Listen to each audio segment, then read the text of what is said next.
Hey everyone, today we're diving into something a little different, the Infinix Zero Flip. This is actually the brand's first ever flip phone, and for a first-gen model, Infinix has definitely set the bar high. Let's talk about what makes this device stand out, starting with the price. Currently, the Infinix Zero Flip is priced at 45,000 Indian rupees, which might sound like a hefty sum for a flip phone. They've managed to bring this foldable phone to market at a surprisingly affordable price compared to flagship models. In terms of specifications, the Infinix Zero Flip comes with 6.9 inches AMOLED display with 120 Hz refresh rate, and in terms of camera, it comes with 50 megapixels dual rear camera, which can shoot at 4K 30 frames per second. And with MediaTek Dimensity 80206 nanometer chipset, is a good flip option if you want to flip under 45 to 50,000.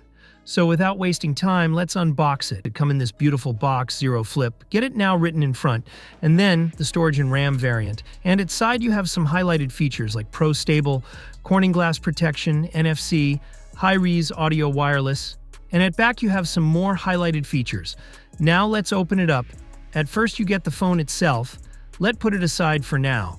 Then inside you get a box which contains a Type-C to Type-C charging cable and Type-C earphones. And then another box which contains a 70-watt fast charges which can charge you phone 50% in 20 minutes. And again, in this box, you get the phone cases. Let's all about the unboxing. Let's remove this. So here is the Infinix Zero Flip. Speaking of design, the phone comes in two stunning colors, Blossom Glow and Rock Black, with the Blossom Glow being especially eye-catching with its pink tones. One of the first things you'll notice about the Infinix Zero Flip is the design. The hinge feels solid, and it folds nicely into a compact form. The matte finish on the flat edges gives it a premium vibe, and while it may scratch a bit if you're not careful, it's easy to wipe off. Durability-wise, Infinix claims the hinge is tested for up to 400,000 folds, which is actually double the fold count of the latest so-called flips. That's pretty impressive, especially for a first-generation flip phone. However, do keep in mind that the Infinix Zero Flip doesn't come with an official IP rating, so it's not fully water or dust-proof. But if you're careful, you shouldn't have any issues. Let's talk about the cover display. This is where things get interesting. The Infinix Zero Flip has a 3.64-inch cover screen that offers quick access to notifications and essential apps. If you swipe down from left side, you can easily access the notification panel, and from right you have some quick controls, like brightness and Wi-Fi, etc. The screen has a 120 Hz refresh rate, which makes navigating through it buttery smooth. You can also customize it with cute 3D pet animations, fonts, icon sizes, and more to make it feel personal. Some of the key features on the cover screen include quick access to your camera, calendar, clock, and even social media apps like Facebook, Instagram, Messenger, and Spotify. But I mostly use this for Google Maps. Overall, the cover screen's functionality and customization options are solid. Moving on to the main display, the Infinix Zero Flip features a 6.9-inch Full HD Plus AMOLED panel. This screen looks fantastic, offering great visibility even in bright outdoor conditions or in dimly lit environments. Yes, the crease is noticeable, but it doesn't really affect the overall experience. Additionally, the dynamic bar, similar to Apple's Dynamic Island, shows incoming calls, media info, and charging notifications right at the top of the screen, which I thought was a neat little touch.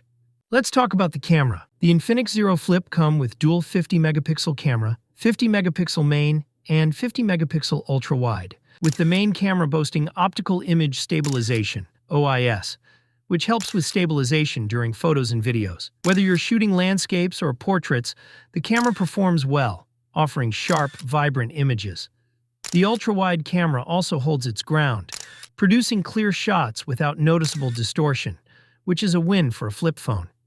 One of the coolest features is the ability to take photos using laptop mode, where you can use the outer display as a preview screen while your friend takes the shot.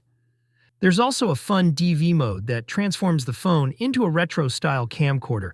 It gives your video a classic handheld cam vibe. As for the front camera, it's also 50 megapixels. And while it's reliable for video calls or quick selfies, I found myself using the main cameras more often. Performance-wise, the Infinix Zero Flip is powered by the MediaTek Dimensity 8020 chipset, paired with 8 GB of RAM. It handles daily tasks and multitasking without much issue. For casual users, it should be fine, but if you're into high-end gaming or running heavy apps for extended periods, you might notice some lag.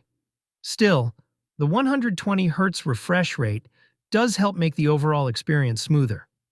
The phone runs on XOS 14.5 based on Android 14, and Infinix promises up to 3 years of security updates and 2 years of Android updates. The software is easy to navigate and has a good amount of customization options.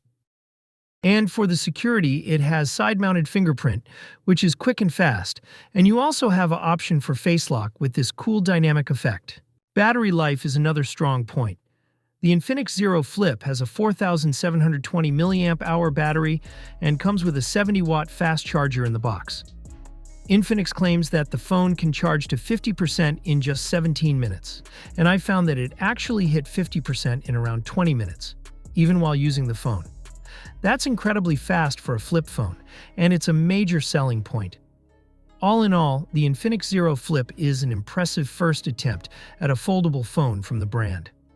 While it's not perfect, some minor heating issues, and the lack of an IP rating, its solid design, fast charging, great cameras, and smooth display make it a great choice for those looking for a budget-friendly flip phone that doesn't skimp on features.